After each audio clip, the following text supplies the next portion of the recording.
넬의 아들 아브넬과 사울의 아들 이스보셋의 신복들은 마하나임에서 나와 기브온에 이르고 수루야의 아들 요압과 다윗의 신복들도 나와 기브온 목가에서 그들을 만나 함께 앉으니 이는 못 이쪽이요 그는 못 저쪽이라. 아브넬이 요압에게 이르되 원하건대 청년들에게 일어나서 우리 앞에서 겨루게 하자. 요압이 이르되 일어나게 하자 하매 그들이 일어나 그 수대로 나아가니 베냐민과 사울의 아들 이스보셋의 편에 12명이요 다윗의 신복 중에 12명이라. 각기 상대방의 머리를 잡고 칼로 상대방의 옆구리를 찌르매 일저히 쓰러진지라. 그러므로 그곳을 헬갓 핫수림이라 일컬었으며 기브온에 있더라. 그날의 싸움이 심히 맹렬하더니 아브넬과 이스라엘 사람들이 다윗의 신복들 앞에서 패하니라. 그곳에 수리아의 세 아들 요압과 아비새와 아사헬이 있었는데 아사헬의 발은 둘노루같이 빠르더라. 아사헬이 아브넬을 쫓아 달려가되 좌우로 치우치지 않고 아브넬의 뒤를 쫓으니 아브넬이 뒤를 돌아보며 이르되 아사헬아 너냐? 대답하되 나로라. 아브넬이 그에게 이르되 너는 왼쪽으로나 오른쪽으로나 가서 청년 하나를 붙잡아 그의 군복을 빼앗으라 하되 아사헬이 그렇게 하기를 원하지 아니하고 그의 뒤를 쫓으매 아브넬이 다시 아사헬에게 이르되 너는 나 쫓기를 그치라. 내가 너를 쳐서 땅에 엎드러지게 할 까닭이 무엇이냐?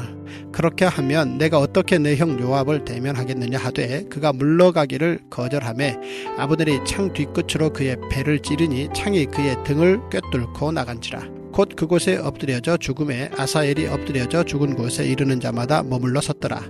요압과 아비새가 아브넬의 뒤를 쫓아 기브온 거친 땅의 길가 기야 맞은쪽 암마산에 이를 때에 해가 졌고 베냐민 족속은 함께 모여 아브넬을 따라 한 무리를 이루고 작은 산 꼭대기에 섰더라. 아브넬이 요압에게 외쳐 이르되 칼이 영원히 사람을 상하게 있느냐? 마침내 참혹한 일이 생길 줄을 알지 못하느냐? 내가 언제 무리에게 그의 형제 쫓기를 그치라 명령하겠느냐? 요압이 이르되 하나님이 살아계심을 두고 맹세하노니 내가 말하지 아니하였다면 무리가 아침에 각각 다 돌아갔을 것이요 그의 형제를 쫓지 아니하였으리라 하고 요압이 나팔을 불매 온 무리가 머물러 서고 다시는 이스라엘을 쫓아가지 아니하고 다시는 싸우지도 아니하니라.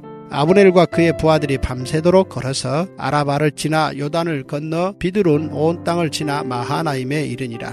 요압이 아브넬 쫓기를 그치고 돌아와 무리를 다 모으니 다윗의 신복 중에 19명과 아사헬이 없어졌으나 다윗의 신복들이 베냐민과 아브넬에게 속한 자들을 쳐서 360명을 죽였더라. 무리가 아사헬을 들어 올려 베들레헴에 있는 그의 조상묘에 장사하고 요압과 그의 부하들이 밤새도록 걸어서 헤브론에 이른 때에 날이 밝았더라.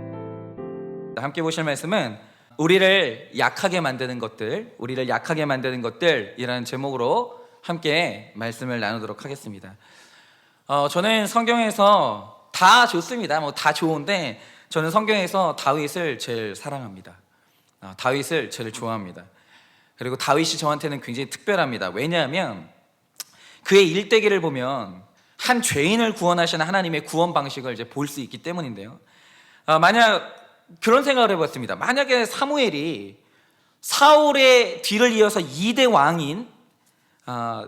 왕을 찾아서 이새의 집에 찾아오던 날 만약에 다윗이 사무엘의 눈에 띄지 않고 다윗이 일생을 평범한 목동으로 살았더라면, 그가 기름 부음을 받지 않았더라면 다윗의 인생은 소박했어도 안정적이었을 거고 평화로웠을 거고 어떤 여인과 결혼해서 너무나 아름답게 살았을 거예요. 그런데 그가 하나님의 사람으로 선택받고 기름 부음을 받는 그 순간 그의 인생에서는 죽음의 위협이 떠난 적이 없었고 사울이 죽기까지 10년 동안 그는 광야에서 훈련을 받아야 됐어요. 그런데 그렇게 자신을 괴롭히던 사울이 죽었어요. 그러면 그 사울이 죽은 후에는 드디어 내 인생에 행복이 찾아올 줄 알았는데 갑자기 사울의 장관 아브넬이 죽은 사울의 아들 이스보셋을 새로운 이스라엘의 왕으로 세우면서 일단 다윗은 유다 한 지파의 왕으로 등극하는데 만족해야 됐어요.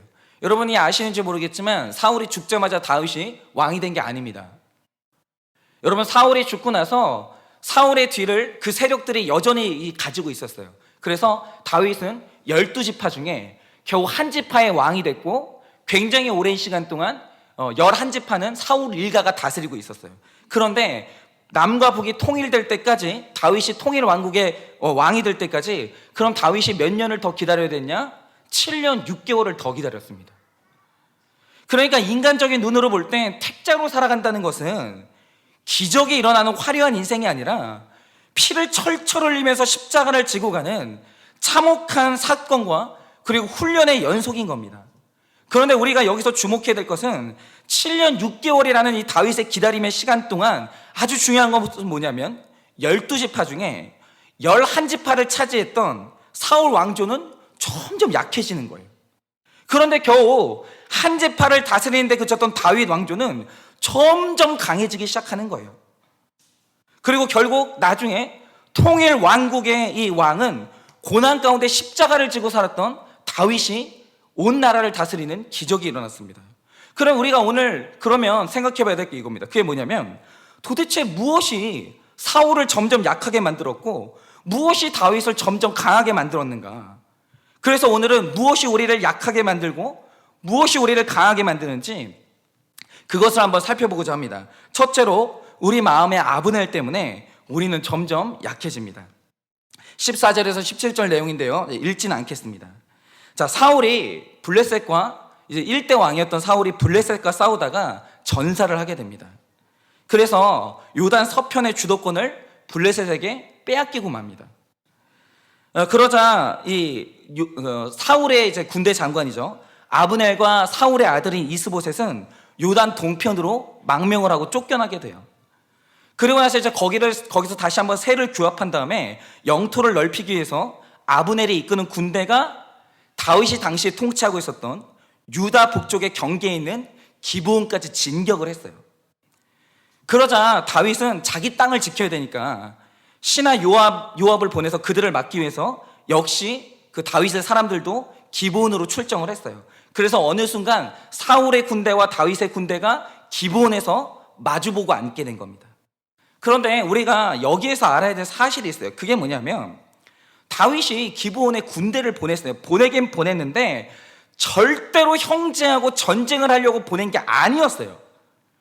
여러분, 이 당시 다윗은 이미 나를 향한 하나님의 구속사를 깨달았고 요나단과 내 가족들을 선대하겠다는 약속을 했기 때문에 사울 왕가의 사람들을 품으면서 평화롭게 나라를 통일하려고 마음을 먹고 있었어요. 그래서 오늘 다윗이 보낸 이 군대는 정말 100% 방어를 위해서 보낸 군대지 싸우려고 보낸 군대가 아니에요. 그런데 문제는 뭐냐면 지도자는 원수를 품는 적용을 하면서 애를 쓰고 있는데 자꾸 밑에 있는 부하들이 그 왕의 힘든 적용을 물거품으로 만드는 거예요. 여러분, 오늘 말씀을 보면 이 전쟁의 처음은 장난같이 시작을 해요. 그러니까 처음에 그 다윗의 명이 있었기 때문에 절대로 너는 칼을 들고 싸우지 말라는 명이 있었기 때문에 조심을 합니다. 그런데 갑자기 아브넬이 양쪽에서 이제 서로 노려보면서 대치를 하다가 이런 제의를 해요. 어떤 제의를 하냐면 양쪽에서 12명의 선수를 뽑자는 거예요. 뽑고 방패를 이렇게 버리고 서로가 서로의 머리카락을 붙잡는 거예요. 도망가지 못하게 만드는 거죠. 그리고 서로의 양쪽 옆구리를 찔러가지고 살아남는 사람이 승리하는 게임을 하자는 거예요. 아니, 그런데 이게 말이에요, 뭐예요? 아니, 세상에 머리카락을 붙잡고 옆구리를 찌르는데 안 죽는 사람이 어디 있어요? 그런데 서로가 이렇게 무식한 게임을 하면서 24명의 청년이 일제히 죽어요. 서로 갑자기 옆구리를 찌르니까. 그러니까 이게 어떻게 되냐면 다윗의 의중과는 다르게 갑자기 이 장난이 동족끼리 죽고 죽이는 동족 산장의 전쟁으로 번지게 된 거예요. 그런데 여러분, 다윗이 이걸 절대로 원하지 않았습니다. 그런데 왕에게 충성하는 듯이 보이는 군대 장관들이 왜 주인이 왕이 원하지도 않는 전쟁을 하게 된 것인가? 이유는 뭐냐면 이들의 마음에 있던 것이 왕을 향한 충성이 아니라 이 기회에 내가 한번 한 자리 크게 하겠다는 자기 열망, 자기 야망이 있었기 때문에 왕의 명을 어기고 전쟁을 시작한 거예요. 여러분, 바로 이겁니다. 하나님께서는 분명히 평화하라고 했어요. 그런데 하나님이 원하시지 않는 전쟁을 우리가 할 때가 있어요. 왜입니까? 하나님은 명하지도 않았는데 나 남편과 전쟁을 하고 내 자녀와 전쟁을 하고 내 이웃과 전쟁을 하고 우리가 지금 내 주변에 있는 내 교우들과 전쟁을 한단 말이죠. 왜일까요? 여러분, 제가 웃기는 게 뭐냐면 분쟁하는 교회, 파당이 나뉘는 교회들을 보면요, 어김없이 다 하나님의 뜻대로 전쟁을 한다는 거예요. 하나님은 명한 적도 없는데. 이유가 뭘까라고 하면 여러분, 형제끼리의 전쟁은 반드시 자기 야망이에요. 하나님은 한 번도 형제와 전쟁을 허락한 적이 없어요. 그런데 인간들끼리 자기 마음에 있는 야망을 내려놓지 못하니 형제끼리 칼로 찌르는 전쟁을 하더라는 것입니다. 오늘은 이 사건을 이 아브넬을 중심으로 조명을 하려고 하는데, 여러분, 겉으로 사울의 군대 장관 아브넬은 아버지 사울에 이어서 아들 이스보셋까지 대를 이어서 한 왕조를 섬기는 충성된 종처럼 보여요. 겉으로는 그렇게 보입니다. 우리 다, 저도 마찬가지죠. 그냥 겉으로만 볼 때는 그냥 목사 노릇 그래도 하려고 노력하는, 충성하려고 노력하는 목사처럼 보이고, 충성하는 장로님처럼 보이고, 충성하는 집사님처럼 보이고, 다 겉으로는 충성하는 것 같아요. 그런데 실상 아브넬은 어린 이스보셋을 명목상의 왕으로 세우고 사실은 자기가 실질적인 왕이 되고자 하는 그 야망이 있었던 사람이에요. 그런데 우리가 반드시 알아야 되는 건 이겁니다. 그게 뭐냐면, 아브넬 자신은, 자기 자신은 이스보셋을 섬기는 자기 마음에 이런 숨겨진 동기가 있다는 것을 알았을까요? 몰랐을까요? 제 생각에 자기 자신도 그걸 몰랐다고 생각해요. 왜냐하면 겉으로 볼 때는 왕을 대신해서 이런 위험한 전쟁의 자리로 가는 충성스러운 모습을 보여줬고, 왕의 자리에 자기가 올라가 쿠데타를 하는 게 아니고 이스보셋을 세웠기 때문에 그는 사람들에게 충성스러운 사람으로 보여지기를 원했던 것 같아요. 그런데 자기 동기가 결정적으로 드러나는 곳이 어디냐면, 평소에는 아무 일 없을 때는 신하로서 경계를 잘 지키는 것 같지만 오늘 말씀에 기록된 대로 결정적인 순간, 아주 결정적인 순간에 이 아브넬 같은 사람들은 하나님 말씀이 아니라 자기 뜻대로 결정해요. 그래서 오늘 아브넬은 자기 마음대로 전쟁을 감행하는 월권을 했고, 나중에는 이제 결론이 어떻게 되냐면 자기가 왕으로 세운 이스보셋을 배신합니다. 결국엔 배신해요. 여러분, 가룟 유다가 이랬죠. 언제나 결정적인 순간에 가룟 유다는 늘 자기 뜻대로 했어요. 그러다 마지막에 그는 배신했어요. 처음에는 다 주의 종으로 시작하지만 나중에는 다 이렇게 되더라는 거예요. 여러분, 이 모든 태도를 볼 때 알 수 있는 게 뭡니까? 그는 이스보셋을 왕으로 인정하지 않았어요. 여러분, 우리도 마찬가지입니다. 우리가 신앙생활을 하고 있지만 목사들 중에, 저 같은 목사 중에 하나님을 왕으로 섬기지 않는 자가 있어요. 그를 통해서 내가 얻고 싶은 것을 얻으려고 기회만 보고 있을 뿐 하나님을 왕으로 섬기지 않는 목회자 있습니다. 하나님을 왕으로 섬기지 않는 장로님이 있고요, 하나님을 왕으로 섬기지 않는 집사님이 있고요, 하나님을 왕으로 섬기지 않는 성도가 있어요. 그러다가 나중에는 배신해요. 그런데 문제는 뭐냐면, 더 무서운 건 뭐냐면 다 있어요. 누구나 다 그 마음에 자기 야망을 꿈꾸고 있는 아브넬이 있는데, 문제는 뭐냐면 내 안에 있는 아브넬을 인정을 안 하는 거예요. 여러분, 아브넬은 자기 마음의 악을 인정하지 않았고 의로움으로 자기를 포장하는 철저한 거짓의 사람이었어요. 교양의 사람이었다는 겁니다. 즉, 북이스라엘의 12지파 중에 11지파라는 압도적인 세력을 가졌으면서도 결국엔 점점 약해지다가 다윗에게 패배한 이유가 뭐냐? 이 나라의 지도자가 아브넬이었기 때문이에요. 거짓의 사람 아브넬, 자기 마음 가운데 더러운 것들이 있는데 고백하지 않는 이 아브넬이 있었기 때문에 점점 약해지다가 결국에는 심판의 주인공이 됐어요. 제가 이 아브넬을 묵상하면서 저도 겉으로는 충성하는 것 같은데 속으로는 제 야망을 채우고 있는 이 거짓된 아브넬이 뭔가, 제가 그걸 이제 묵상을 해봤는데, 제가 이제 예전에 예배를 드리다가 제가 한 번은 당황스러울 정도로 눈물이 터진 적이 있어요. 그러니까 예배를 드리는데 눈물이 안 그치는 거예요. 그 이유가 뭐였었냐면 이거였어요. 이 눈물의 정체가 뭐였냐면 이거죠. 제가 이제 20살에 신학교를 들어가면서 그냥 이렇게 제가 이제 저한테 선택권이 없이 그냥 저는 사역을 시작했어요. 어쩔 수 없이. 그러면서 이제 오늘날까지 다른 사람보다 더 열심히 사역했다고는 말 못하는데 다른 분들만큼은 사역했다라고 생각을 합니다. 그런데 되돌아보면 사역이라는 게 뭐 성취도 있었어요. 인정받은 날도 있었고 그래서 희열도 있었습니다. 그런데 제 삶 가운데, 제 사역의 인생 가운데 기쁨이라는 게 굉장히 짧았어요. 그러면서 늘 저를 움직이고 제가 사역 가운데 주로 느꼈던 감정은 뭐냐면 늘 초조한 거예요. 늘 초조해요. 그리고 자신감이 없기 때문에 두려웠고 열등감 때문에 두려웠어요. 그냥 자꾸 저는 두려웠어요. 뭐가가. 이유가 뭔지는 모르겠는데 늘 저는 두려웠어요. 한마디로 저는 사역할 때 기쁘지 않았어요. 그래서 제가 항상 웃으면서 할렐루야 이러면서 웃잖아요. 그거 거짓말이었어요. 그러니까 감정 노동하고 있었어요. 왜 그러잖아요. 우리 뭐 이렇게 핸드폰 뭐 이제 하려고 상담원하고 이제 전화를 하면 사랑합니다 고객님 이러잖아요. 안 사랑해요. 안 사랑하는데 사랑한다고 말하면 그거 감정 노동인 거 아시죠? 그러니까 저는 뭐냐면 목사가 아니고 감정 노동자였어요. 안 기쁜데 기쁜 척 해야 되니까.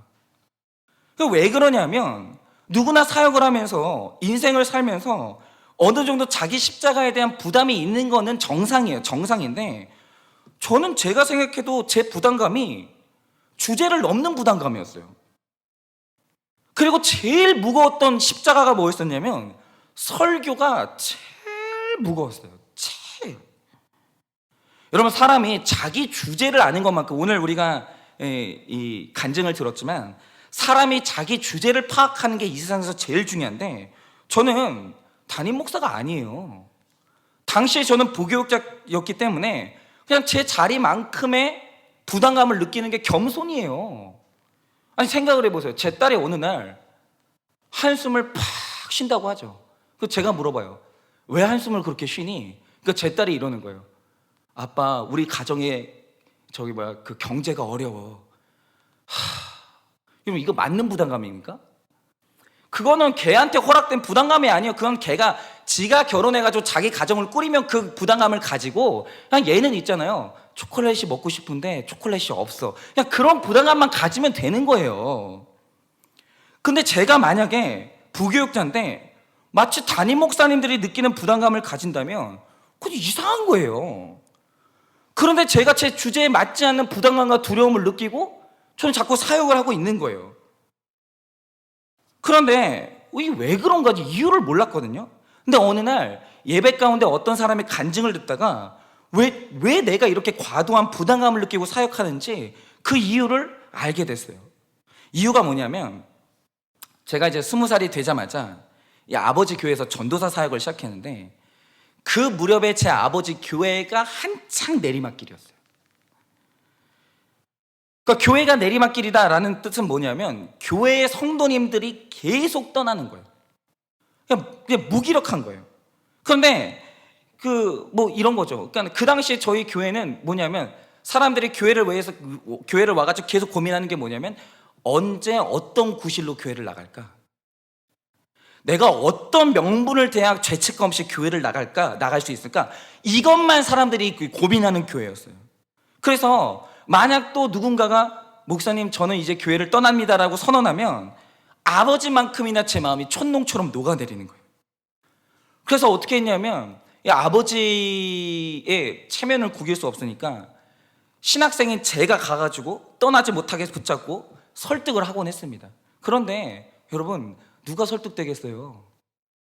교회를 떠나겠다는 그 말은 굉장히 오랜 시간 동안 고민하다가 내린 결정이거든요. 아무도 마음을 접는 사람은 없었어요. 그래서 갈 때마다 거절감을 느꼈고 출발하기 전부터 늘 절망했어요. 그게 제 사역의 일부였어요. 떠나는 사람 붙잡고 상처받는 거.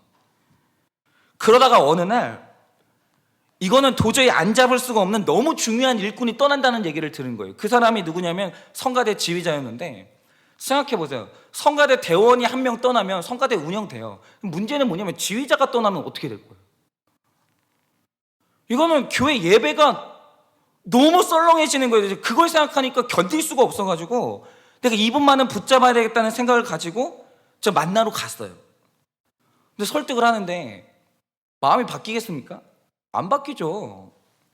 그래서 제가 너무 답답한 마음에 그러면 제가 알겠으니까 왜 교회를 떠나는지 나 그것만 좀 알자고 그 얘기를 해달라고 하니까 이분이 굉장히 곤란해요. 그러면 말을 못하는 거예요. 그래서 제가 그거 안 들었어야 돼요. 그 말을. 그래서 제가 좀 이렇게 끈질기거든요. 호기심도 있어가지고 말을 안 해주니까 더 궁금해가지고 괜찮으니까 말 좀 해보라고 했더니 어렵게 말을 꺼내는데 그때 들은 말이 제 인생에 잊지 못할 말로 남게 된 거예요. 그리고 제 인생의 방향을 결정한 거예요. 그분이 뭐라고 했냐면 목사님, 저는 제 아버지죠. 그 담임 목사님. 담임 목사님 설교가 하나도 안 들려요. 그러더니 하시는 말씀이 뭐냐면, 목사님, 저 죽을 것 같아요. 저 살아야 되니까 좀 놔주세요. 이러시는 거예요.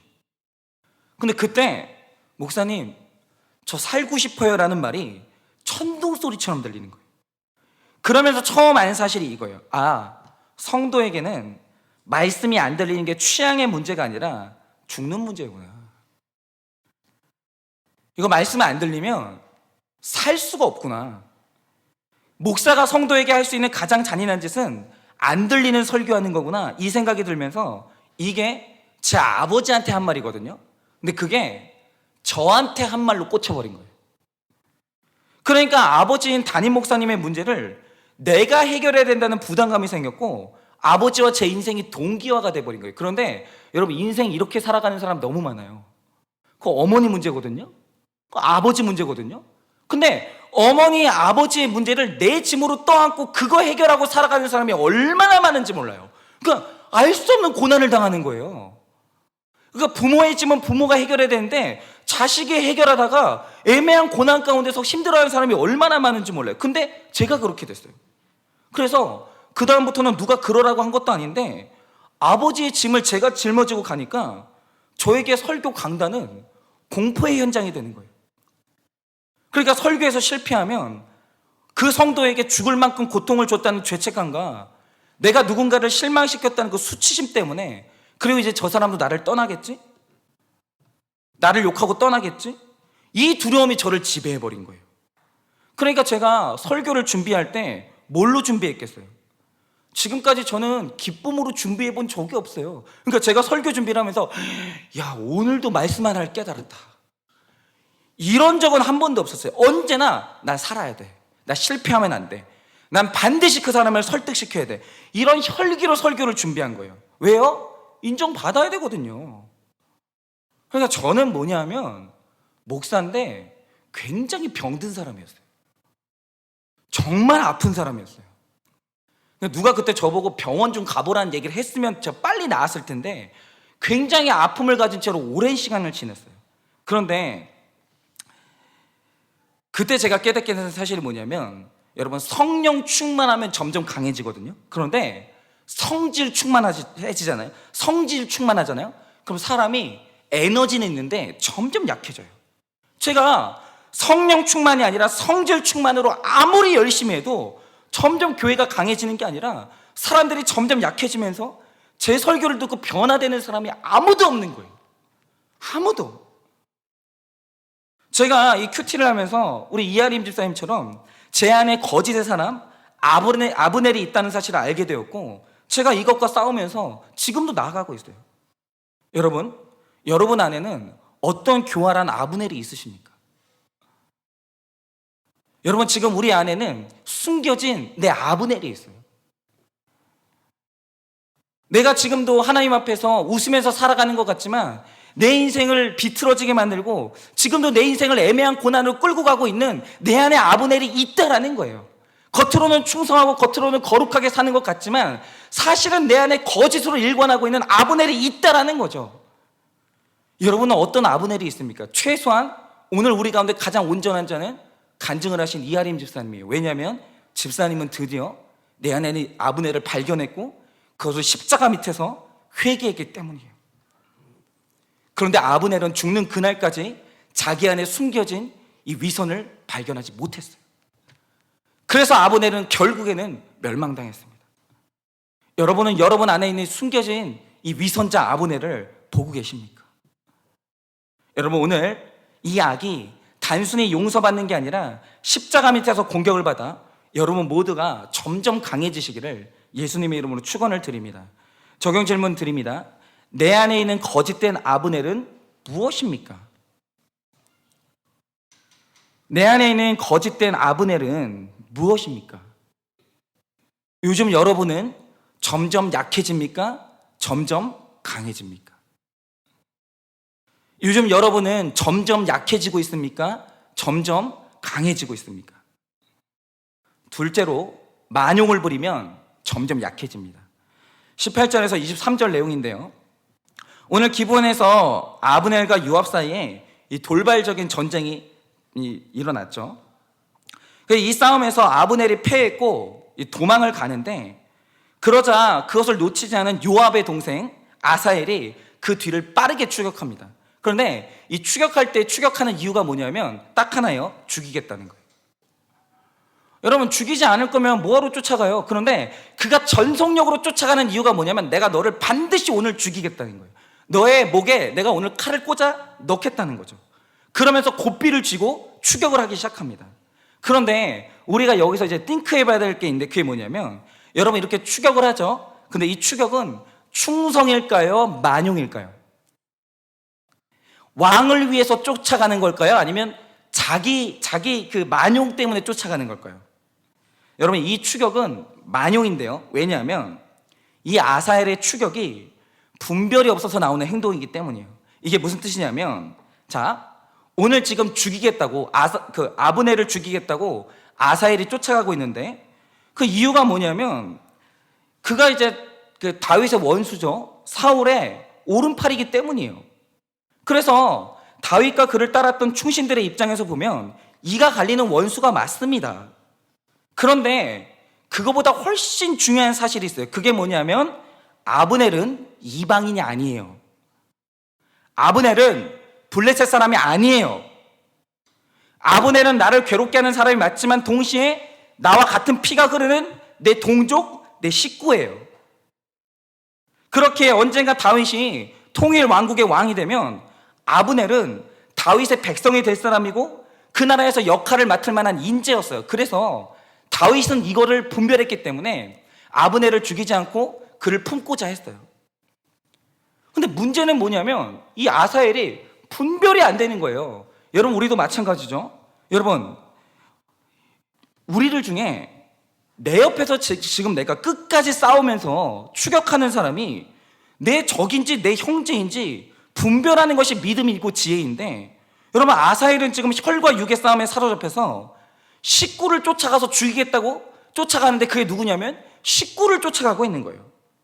여러분, 바로 이게 오늘날 같은 교회 성도들끼리, 같은 집의 식구들끼리 싸우는 이유예요. 여러분, 사실 성도들은요, 세상에서 받는 상처 때문에 실망하지 않아요. 아니, 우리가 밖에 나가면 믿는 사람이 있습니까? 아니, 우리가 밖에 나가면 내 마음 다 주는 사람이 있습니까? 없어요. 왜냐하면 우리도 세상 사람들이 악하다는 거 다 알아요. 그래서 나이를 먹으면 먹을수록 없어지는 게 뭐냐면 사람 안 믿죠. 그런데 성도를 진짜 절망시키는 싸움이 뭐냐면 같은 식구끼리 싸우는 거예요. 여러분, 세상과 싸우면 회복할 길이 있어요. 여러분, 세상 사람하고 싸우면 교회 와서 위로받으면 되잖아요. 여러분, 밖에서 싸우면 가족한테 위로받으면 되잖아요. 그런데 교회에서 싸우잖아요. 갈 데가 없어요. 여러분, 내 가족하고 싸우잖아요. 갈 데가 없어요. 그러면 우리가 같은 편끼리 싸우는 이유가 뭡니까? 다윗처럼 믿음으로 가는 게 아니라 지극히 혈과 육으로 가기 때문에 네 편, 내 편이 분별이 안 되고 죽도록 싸우는 거예요. 저는 정치 얘기하는 거 안 좋아합니다. 저는 한쪽 편 들지 않습니다. 안 되는데 제가 안타까운 건 뭐냐면 여러분, 지금 이게 완전히 진영이 갈라져가지고 이거는 지금 막 서로를 죽이겠다고 싸우고 있거든요. 뭐 한쪽은 지금 뭐 태극기 촛불 들고 한쪽은 무슨 뭐 검찰개혁 촛불 들고 이러고 있는데, 여러분, 하나 여쭤볼게요. 지금 이게 한쪽 죽이겠다는 싸움이거든요. 제가 볼 때는 그냥 다툼 아닙니다. 이거는 한쪽이 죽어야 끝나는 싸움이에요. 그런데 여러분, 지금 한쪽 죽이겠다는 이 싸움 대상이 누구예요? 형제예요. 다른 나라 사람이 아니에요. 우리 주권을 해치는 누군가가 아니에요. 근데 형제예요. 그래, 지금 나라가 두 쪽으로 쫙 나눠져 있는데 내가 지금 죽이겠다고 서로 노려보고 있는 대상이 누구냐? 식구예요. 같은 대통령이 통치하고 있고 같은 땅에 살면서 같은 조상이 같아요. 전쟁 나면 함께 싸워야 될 내 동지예요. 그런데 있잖아요, 어느 날부터 이상한 게 뭐냐면 분별이 안 되니까 같은 형제끼리 지금 죽이겠다고 싸우고 있는 거예요. 여러분, 마찬가지입니다. 우리 삶 가운데 죽이고 싶고 용서하지 않겠다고 이를 갈고 있는 원수가 누군지 아십니까? 많은 사람들 있잖아요. 같은 교회 식구예요. 많은 사람들이 이를 갈면서 용서하지 않겠다고 하는데 그게 누구냐면 나와 피를 나눈 내 형제예요. 어느 날 사람들이 칼을 들고 추격을 하고 있는데 그 추격하는 대상이 누구냐? 형제를 추격하고 있는 거예요. 분별이 안 되는 거예요. 완전히 혈과 육으로 나아가니까. 여러분, 내가 끝까지 쫓아가서 죽여야 될 대상은 내 안에 블레셋이지 내 죄지 내 형제가 아니에요. 여러분, 만약에 내 식구, 내 교우 중에 믿고 용서가 안 되는 사람이 있다면 내쫓고 죽이는 게 아니라 그 존재가 해석되고 받아들여질 때까지 다윗처럼 말씀을 들으면서 기다리는 7년 반의 시간이 필요해요. 여러분, 어떤 상황이 생겼을 때 혈과 육으로 나가잖아요. 형제도 죽여야 돼요. 형제 다시는 안 봐야 돼요. 그거 찢어지는 거 말고는 방법이 없어요. 여러분, 반드시 사건이 생겼을 때 혈기로 나가는 게 아니라 그때 말씀 보면서 기다리는 시간이 필요하다는 거예요. 그런데 미운 사람을 향해서 혈과 육으로 가는 게 아니라 말씀을 들으며 기다림의 시간을 가지면 신기한 게 제가 본 건 뭐냐면 그 식구를 향한 미움은 점점 약해지고 내 식구를 분별하고 사랑하는 마음은 점점 강해진다는 거예요. 제가 예전에 이거는 누가 들으면 이혼할 수밖에 없는 한 성도님을 만났어요. 제가 뭐 자세히 말씀드릴 수는 없지만 이게 남편분께서 외도를 했는데 이게 외도를 하면 좀 좋은 분하고 했으면 좋겠어요. 이왕 외도하실 거면 좋은 분하고 좀 하세요.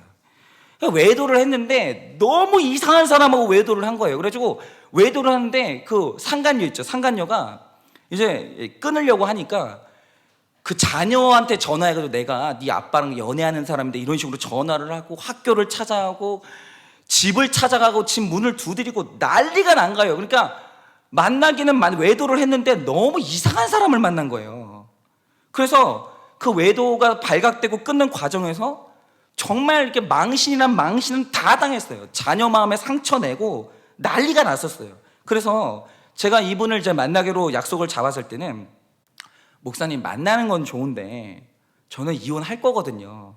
그러니까 저를 설득하려고는 하지 마시고 그냥 목사님이 그래도 만나야 되겠다고 하면 만나겠다라고 했어요. 약속을 잡았어요. 근데 이게 하나님의 섭리죠. 이게 원래 이거는 타이밍이 중요하니까 바로 만나야 되는데 날짜가 지체가 된 거예요. 텀이 좀 있었어요. 그래가지고 좀 오랜 시간이 지나고 만나려고 하는데 문제는 뭐냐면 교회가 말씀을 보는 구조가 있다는 게 이래서 중요한 거예요. 이분이 큐티하는 교회를 다니니까 어쩔 수 없이 큐티를 하는 거예요. 큐티를 하다가 갑자기 큐티에서 해석이 돼버린 거예요. 말씀을 보다가 응답을 받아버린 거예요. 그래서 자기 혼자 해결이 됐어요.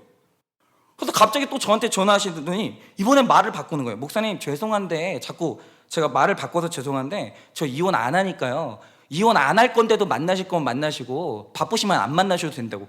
이렇게 된 거예요. 그래서 제가 이게 너무 신기하잖아요. 그러니까 제가 뭘 설득하려고 사역하려고 만난 게 아니라 도대체 그 사이에 무슨 일이 있었는지 간증을 들으려고 제가 만난 거예요.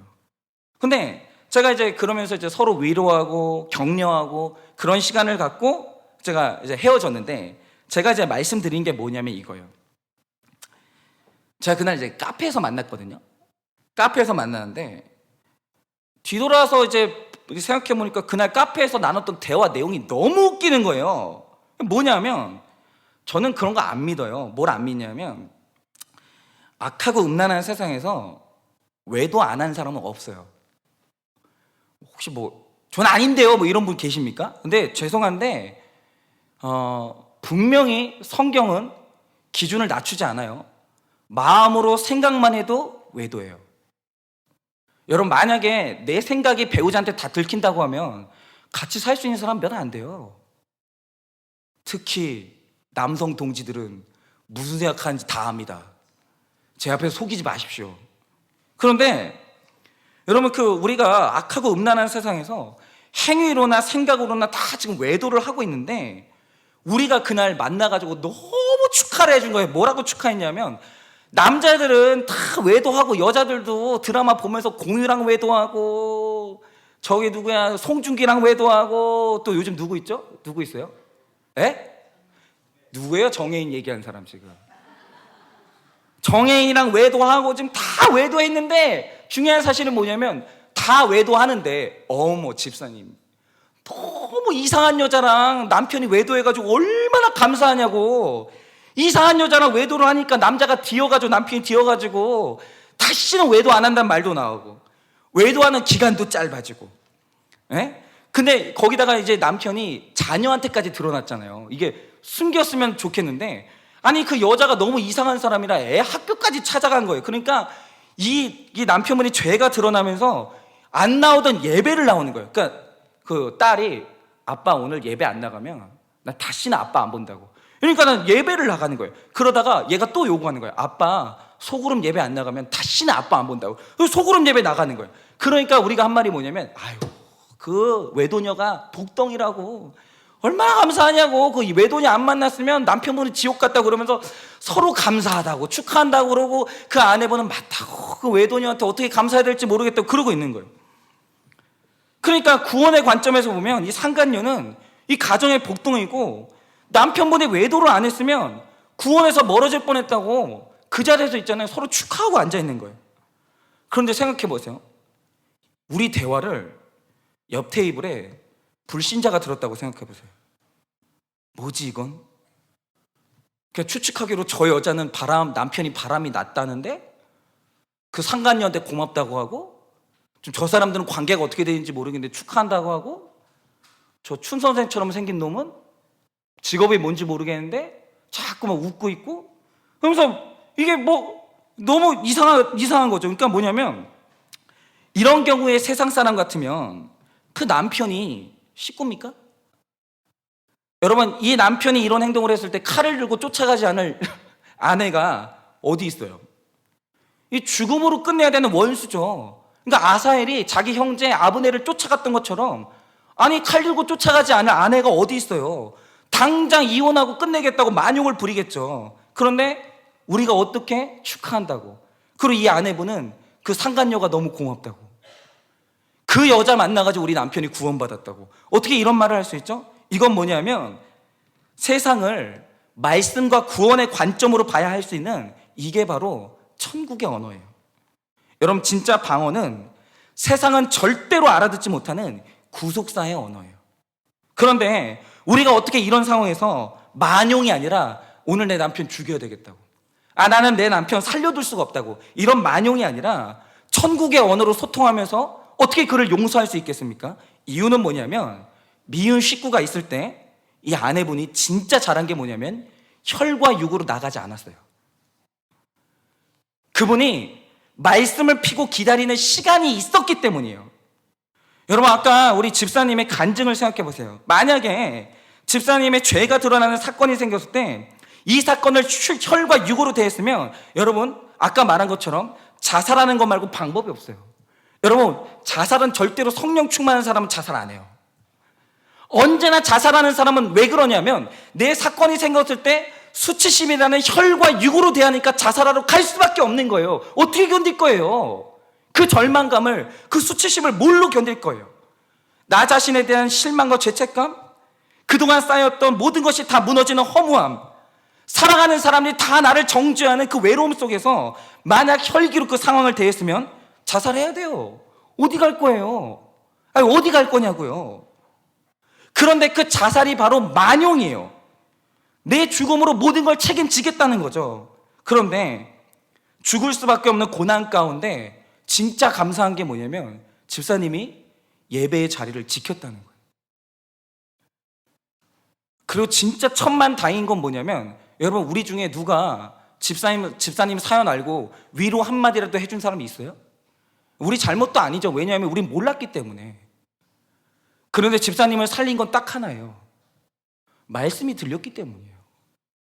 말씀이 들렸기 때문이에요.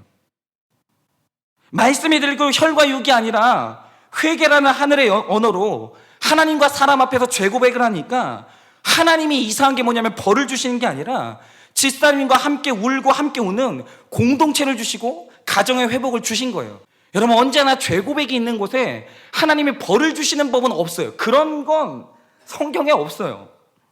하나님은 반드시 죄 고백이 있는 곳에 상을 주세요. 회복을 주시고 점점 강하게 만드세요. 여러분, 이제는 내 고난이 약조료가 돼서 남을 살리는 사역의 길을 열어주시는 거예요. 그래서 여러분께 하나 여쭈고 싶어요. 분명히 우리의 삶 가운데 사건이 있죠. 원수가 나타나죠. 뭐 그 원수가 내 배우자일 수도 있고 내 자녀일 수도 있고 누구일 수도 있는데, 여러분 그 사람을 대할 때 혈기로 쫓아가십니까? 지금 말씀을 펴면서 해석을 구하고 계십니까? 여러분, 이거는요 천지차이에요. 혈기로 나아갔던 사울은 멸망했어요. 그러나 7년 반 동안 말씀을 구하면서 기다렸던 다윗은 점점 강해지다가 그는 마침내 통일 왕국의 왕이 됐어요. 여러분, 왜 우리 관계가 깨졌죠? 여러분, 왜 우리는 실패했죠? 이유가 뭔지 아십니까? 우린 기다리지 않았기 때문이에요. 어떤 사건이 있을 때마다 우리는 혈과 육으로 나아갔기 때문이에요. 그러면 여러분, 어쩔 수 없어요. 내 식구라도 만약에 나에게 상처 준 사람이 내 식구라면 쫓아가가지고 찌르는 것 말고는 방법이 없는 거예요. 그게 바로 혈과 육이에요. 여러분, 그러나 오늘 다윗이 우리에게 보여주는 것은 뭐냐면, 그는 혈과 육을 버리고 말씀으로 7년 반을 기다렸다는 거예요. 여러분, 우리가 이제는 이 방향으로 나아가고자 합니다. 정말 어떤 일이 있든지 먼저 한 번은 정말 우리 소그룹에 와서 정말 한번 물어보고, 그래, 내가 어떤 결심을 하기 전에 말씀 한번 들어보고 내가 결심하자. 이 구조. 그리고 내가 어떤 사건을 당했을 때 가장 먼저 그날 본문 큐티책을 펴서 하나님의 해석을 구하는 이 구조 가운데로 교회가 이제 들어가게 될 거예요. 말씀이 들리는 구조, 해석받는 이 구조로 들어가야 돼요. 그렇게 되면 말씀으로 내 사건이 해석되면서 천국의 언어로 기뻐하고 점점 강해지는 역사가 일어날 줄을 믿습니다. 오늘 우리는 그 첫 시작을 받고 여러분 생각해 보세요. 제가 얼마를 드리면 이하림 집사님이 이 간증을 하겠어요? 여기 나와가지고. 여러분, 이것은 진짜 변화가 일어났고 진짜 내가 살아나지 않았으면 할 수 없는 간증이에요. 이 간증은 사람의 힘으로 된 것이 아니고 말씀으로 된 겁니다. 그래서 우리 모두가 다 이 말씀의 능력을 체험하시는, 혈기가 말씀으로 혈기가 눌려지는 여러분 되시기를 예수님의 이름으로 축원드립니다. 적용 질문 드립니다. 식구와 원수가 분별이 되십니까? 미운 사람이 있을 때 만용을 부리십니까? 말씀을 들으며 기다리십니까?